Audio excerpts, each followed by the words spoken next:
Welcome to Jesse Watters Primetime. I'm Charlie Hurt in for Jesse, and we start with a Fox News alert. Graham Platner has officially dropped out of the Maine Senate race. He sent a letter to the Maine Secretary of State, formally taking his name off the ballot. In the letter, he still doesn't apologize and bashes the whole Democrat Party. And for good measure, he threw in an F-ICE, Free Palestine, and Up the Hearts, which is apparently some kind of soccer thing. Platner's body isn't even cold yet, and the media's already forgotten that they were friends. Those are my thoughts. First of all, nobody needed to hear Graham Platner uncensored for 12 minutes, and the conceit in that video is preposterous. It was spicy. They used to be in love with Platner. He was their next messiah, their hero, and now they're taking out the trash they once called treasure. This man is a narcissist. He's a scumbag. That's not what he wants. He cares only about himself. And so this is, if he wants to help Mainers and the Democratic Party, then he would get out before Monday. But that's not what he cares about. He cares about himself.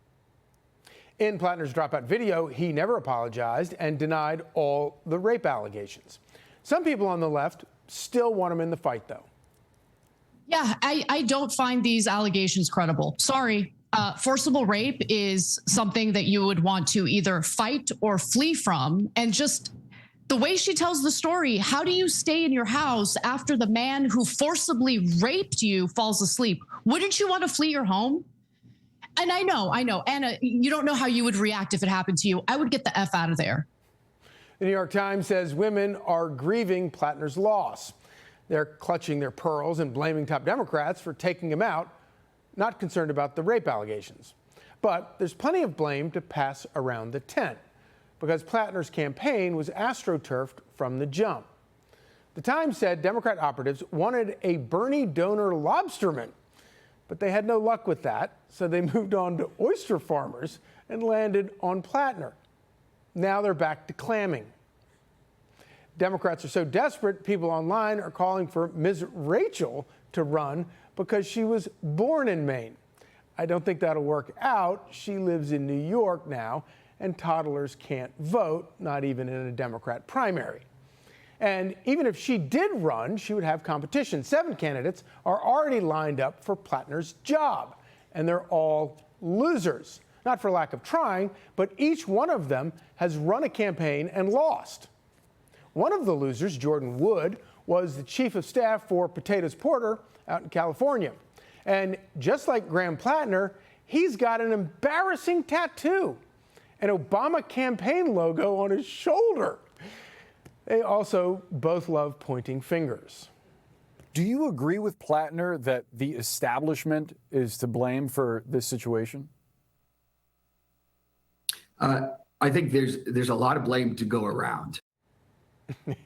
The Democrat machine isn't in love with all the candidates. They're playing this one very carefully. They saw what happened with Kamala.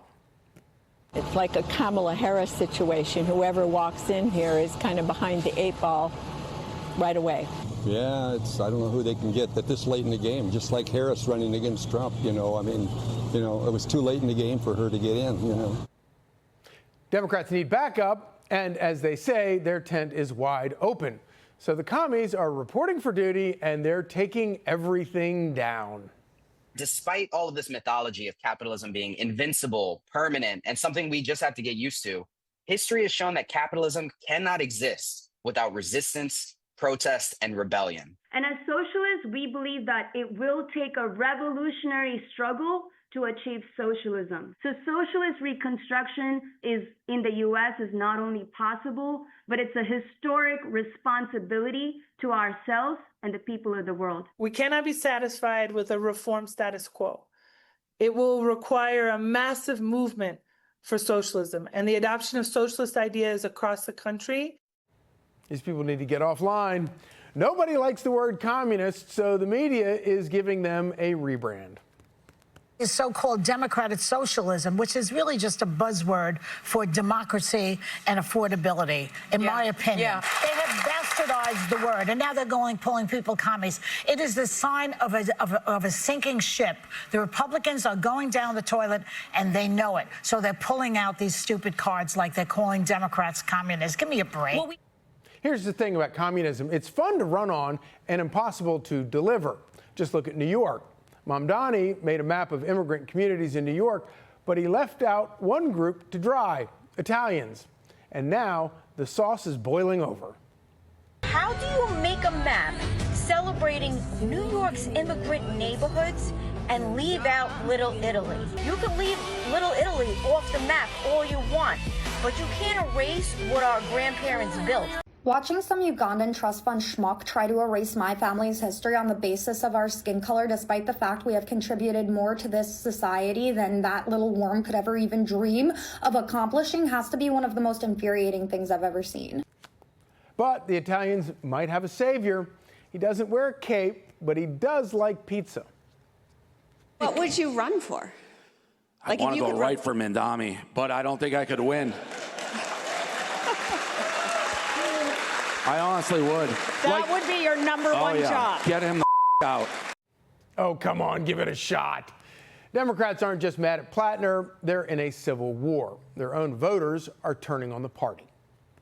Democrats dislike their party more than Republicans did during the Tea Party wave of 2010. Just 47% of Democrats now approve of their own party in Congress. As I said, it's a new Tea Party, but it's a Tea Party on steroids. And we're dealing with more defeats right now in Congress for Democrats, those Democratic incumbents, than you even saw during the Tea Party wave for Republicans back in 2010. It could get even worse. In fact, it's likely to get even worse. So the Democrats are in free fall. Leadership is on the outs, socialism is on the rise, and the Platner scandal is a black eye for the whole party.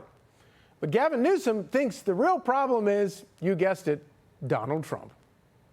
Got to take back the House of Representatives or we'll lose this republic. I talked about this Trump administration as the great grift because this is a corruption story. We will lose the republic. This is serious. A 5-alarm fire. Oh, there's a 5-alarm fire, all right. But it's not happening at the White House. It's happening inside the DNC. Be sure to like and subscribe for all the Fox News latest on YouTube and catch full shows streaming now on Fox One.